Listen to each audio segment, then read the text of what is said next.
Namaste Saraswati Deve Gauravani Pracharine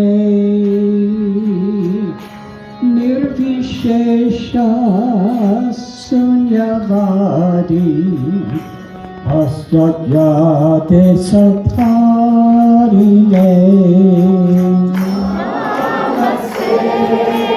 Saraswati Deve Gauravani Pracharine Nirvishesha Sunyavadi Astadyate Satharine Shri Krishna Chaitanya Prabhu Nityananda Shri Advaita Gadadhar Shri Vasadi Gaur Bhakta Vrinda Krishna Chaitanya Prabhu Nityananda Shri Advaita Gadadhar Shri Vasali Gaur Bhakta Vrinda Hare Krishna, Hare Krishna, Krishna Krishna, Hare Hare, Hare Rama, Hare Rama, Rama Rama, Hare Hare.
But his friend pulled him.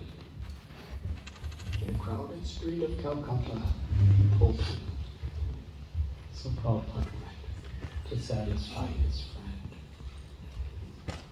It came to the door of a one-story building, only a ground floor, and a rooftop, not very big. This was, it was called the Bhakti Vinod Asana.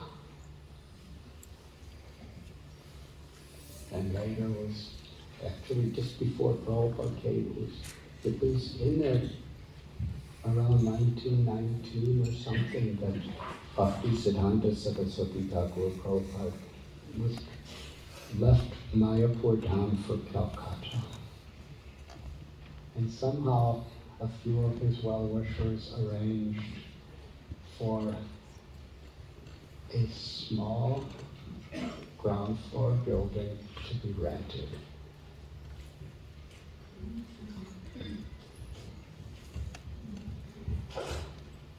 It was the first Gaudiya Math. And Srila Bhakti Siddhanta Saraswati Thakur Prabhupada lived there for about 10 years. On the rooftop, was a small room that was his bhajan kutir, in a corner. On the ground floor, he had deities of Giri, Hare. There's just a few brahmacharis.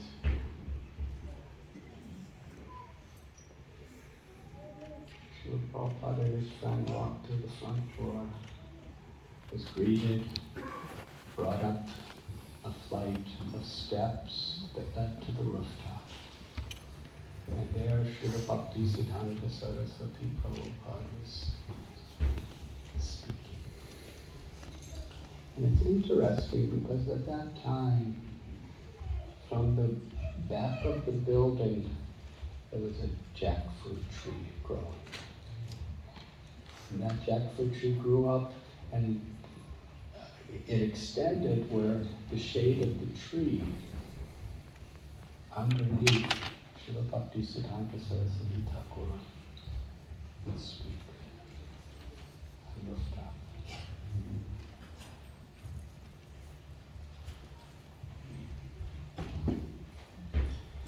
Srila Prabhupada bowed down.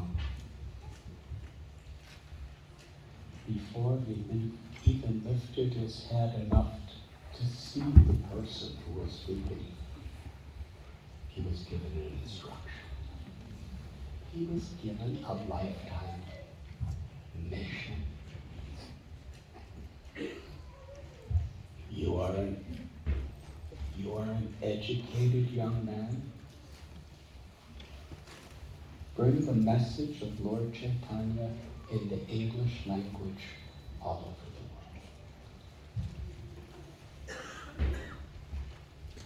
the world. In a certain way, it was a challenge. Because at that time, Srila Prabhupada was wearing khadi, which was a statement of political, social rebellion against the ruling party of the country for over 200 years.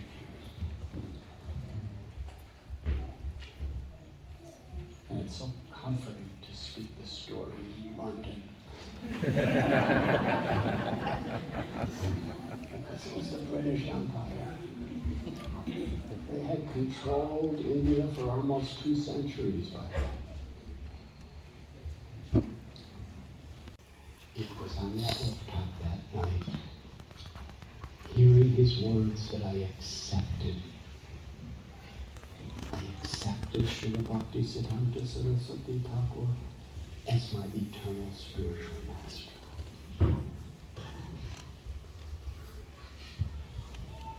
And that night, he took that mission as his life and soul.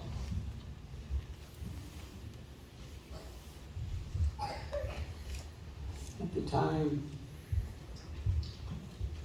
he had just been married and had a really small son that was born. And he was being given all sorts of opportunity, working for one of his father's friends, Kartik Chandra Bose. He took it as his life and soul, but he understood he must perform his duties also.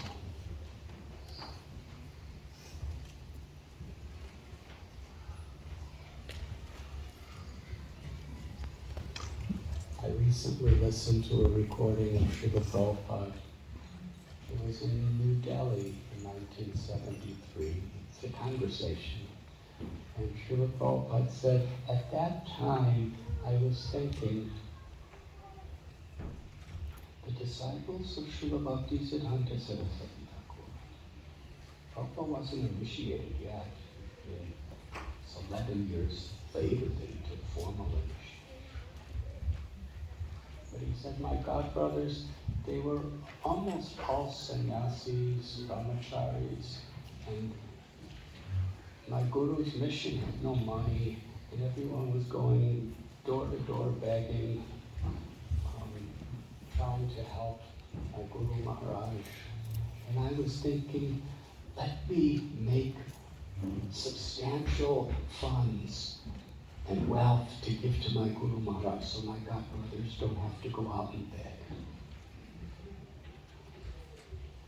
And I'm sure Prabhupada actually gave a whole history of what happened after that. And it culminated with Prabhupada said, but it ended up, I was begging door to door just like my godbrothers. With nothing to offer. He said, but it is all Krishna's arrangement because now I am here with you.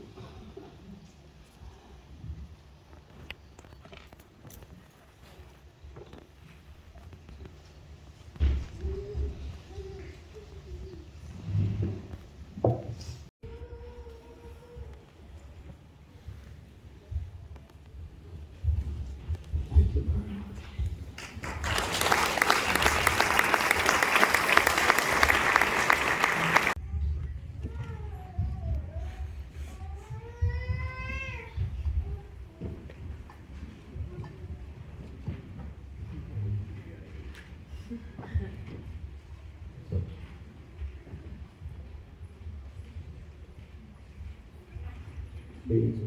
Hare Ram, Ram Ram. Probably was hoping it wouldn't work. But I'm surrendering to your wish. After all night, talk about surrender. I don't think I have too much to Krishna consciousness is to be conscious of Krishna. And Srila Prabhupada explains our primary scriptures are Bhagavad Gita, Srimad Bhagavatam.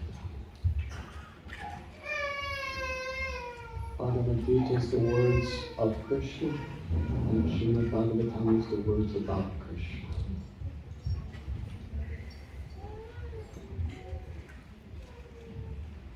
To hear and to follow. In regard to Srila Prabhupada,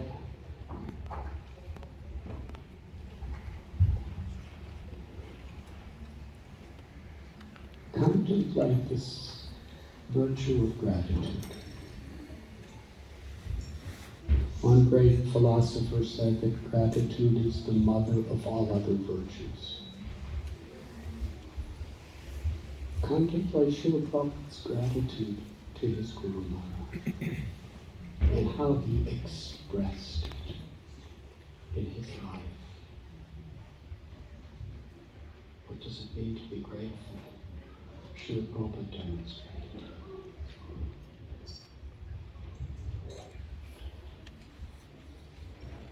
How much effort he made to give us his books.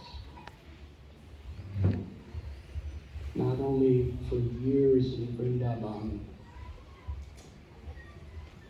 he didn't have dictaphones or any disciples to help him.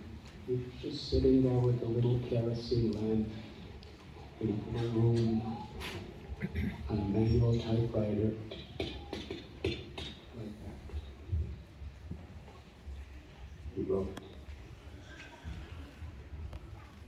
How much, when he would give the English translations, he would read all the purports, the commentaries of the prominent acharyas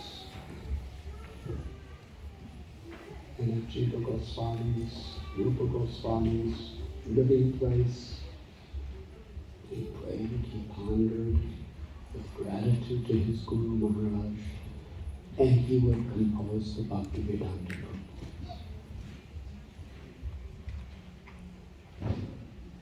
And even though later on he had a dictaphone and everything, he would still do the same thing.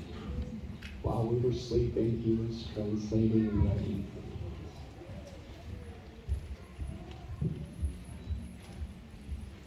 He gave us Bhagavad Gita, Sri Shapanishad, nectar of devotion.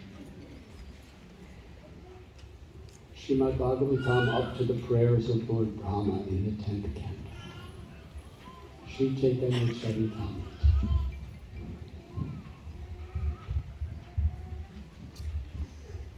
Thousands of lectures hundreds of room conversations, morning walks, which you entrusted the devotees to record. He gave his life. Not for just a few people around him, but to our whole society and to the whole world. What does it mean to be conscious of our gurus? Every guru within ISKCON is meant to be giving our lives to assisting Srila.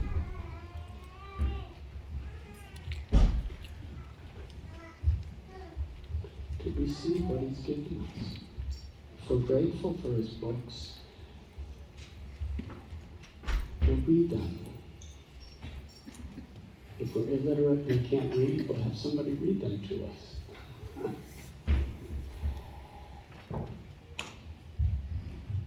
How much emphasis he's put on the chanting of the holy names.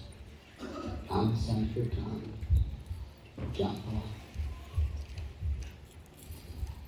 when we take initiation, when we were aspiring to be initiated, to be conscious of Srila Prabhupada with gratitude, not in just an external ritualistic way or social formal way, but with sincere gratitude. We want to surrender to receiving what he's given us by practicing.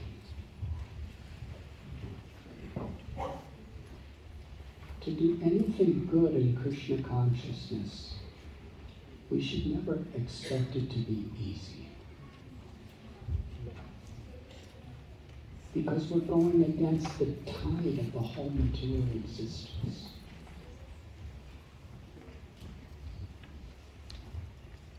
We should expect struggle. We should expect reversals. But with gratitude, our determination doesn't matter. I must do it. That's an expression of love. And that's the means by which we can receive love.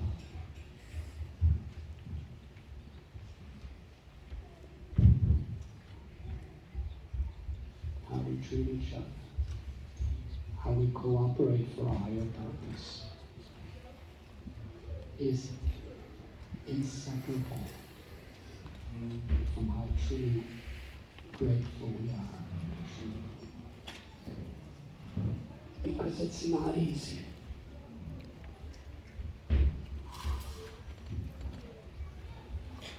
Is that answer the question?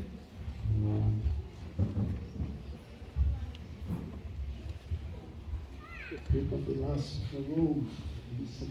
Srila Prabhupada, thank you so much for such an inspiring class today. We remain grateful to you. My question is, Guru Maharaj, having heard everything that you said, and I hear your classes regularly, but there are days when the determination is not so strong to carry on. So how to maintain that determination in sadhana and bhakti, in our services? Hare. Thank you for your honesty. Those days when our determination is very weak are the best days. In the sense that if we're really enlivened and really ecstatic about what we're about to do, it's not that difficult to do it.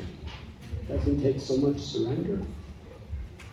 But when we're really lazy and feeling kind of hopeless and no determination, that's actually an opportunity to really surrender, to do it for the pleasure of Srila Prabhupada, our Gurus, and Krishna, not because it's exciting. So when it is exciting, let us be grateful. Krishna, you're giving me that excitement. And when it's not at all exciting, let us be grateful. You're giving me a chance to be serious and surrender.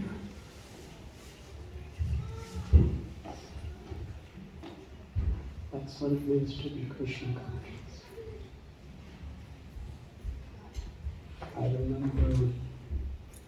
Actually, it was in 1972, so it was 50 years ago. 50 years ago, I was in a large gathering and Srila Prabhupada was on the stage speaking, and somebody asked him, what if I don't feel enthusiastic?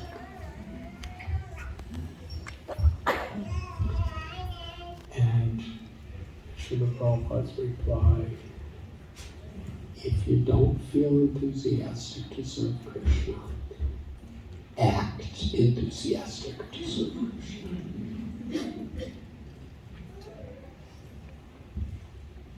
That's what it means to be a devotee. And if you act even when you don't feel, then Krishna will take you seriously and actually give you real enthusiasm. It's like at Ultadunga Junction Road in Calcutta when Krishna consciousness cannot wait for changes. That same principle we can take in our own life in relation to your question. We have our vows, we have our sadhana, we have our service in the way we interact with the Vaishnava community and help with the mission. And this is the urgent need. It can't just be on the days we feel like it. It can't be on the days that it's easy. It can't just be on the days that I'm excited about it. It needs to be done. If a mother's sleeping and the baby's crying in an urgent state, does the mother think, oh, I'm just not feeling enthusiastic? Are you a mother by chance? No. You are. Well, you have more realization than we have. Obviously. But if you're sleeping peacefully and your baby's, and you know that your baby is really suffering and really needs you, what do? Do you think I'm not enthusiastic about this? It's a matter of necessity. Because there's love. If we want to express our love for Srila Prabhupada and our acharyas, then it's not a matter of whether it's convenient or comfortable or whether I feel like it. It's a matter of, it's an urgent need. And after you do that for your child, you'll probably, as time goes on, those will be precious moments when you feel, I really made a sacrifice to show my love for others. And you'll remember that, and you'll probably forget all the easy days. Yes? And that's the way life is. Among Srila Prabhupada's disciples, and I've seen so many wonderful souls here, it's oftentimes the days we cherish the most were the days where we surrendered to the higher principle, even when it was so hard.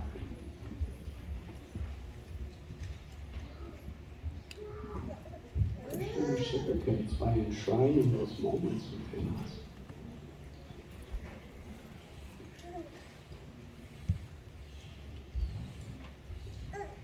So the days we feel the most unenthusiastic, lazy, and down, instead of thinking, why is this happening to me? We can think, such a beautiful opportunity for me to surrender and actually show my gratitude.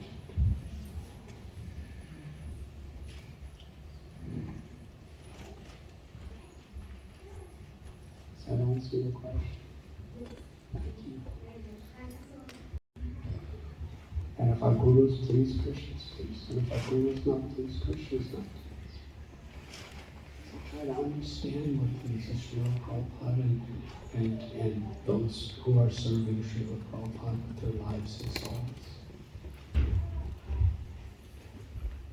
And even if we're feeling sinful and down, let it act in a way to humble us, to really take shelter of the holy names.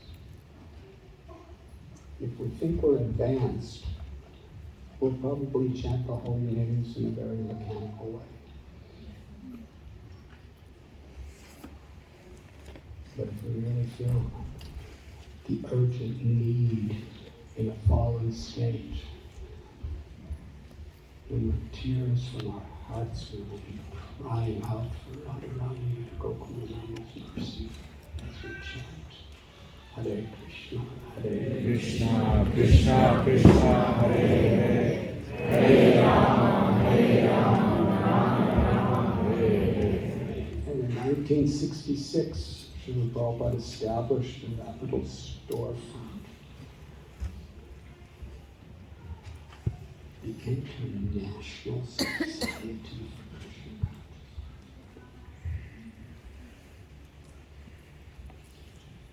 And there were hardly anybody even committed to help him at that time.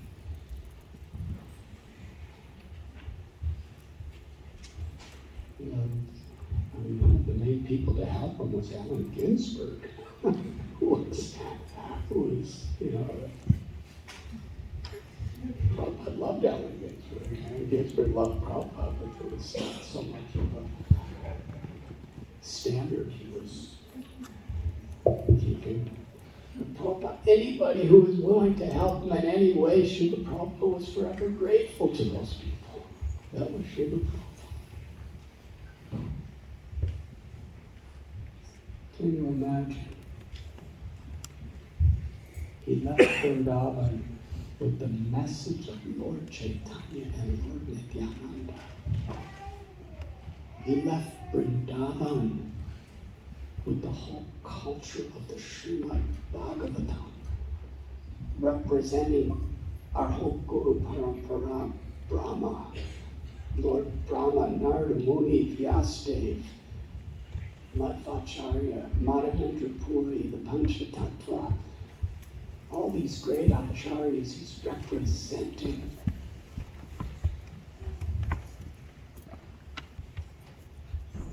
He wasn't saying, Krishna, look what I'm doing, and look who I'm serving. You should send me a round-trip airplane ticket on Air India or Pan Am. No. He had to beg and plead for months with the answer no to go on a cargo ship across the oceans.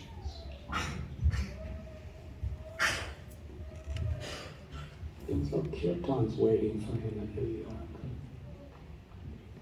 It was just a paid person from Traveler's Aid who just put him on a bus. When he came to New York,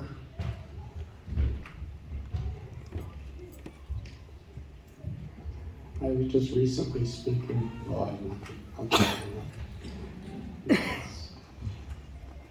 have a tendency to go over time.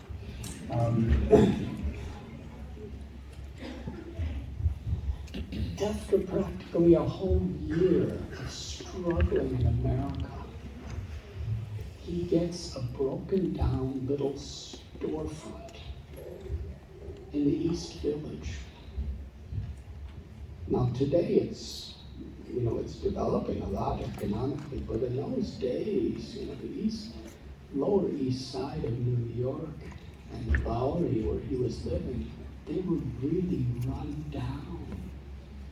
He would talk about when he would go to his place, there would be homeless people who were alcoholics and drug addicts just laying on the road.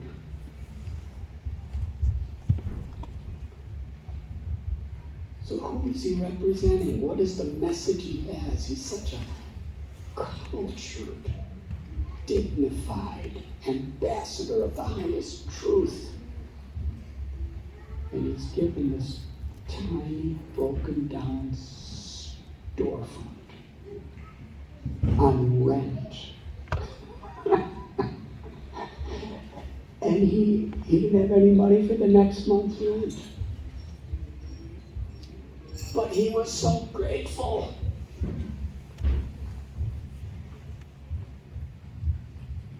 And he's establishing there the International Society for Krishna Consciousness, with temples all over the world.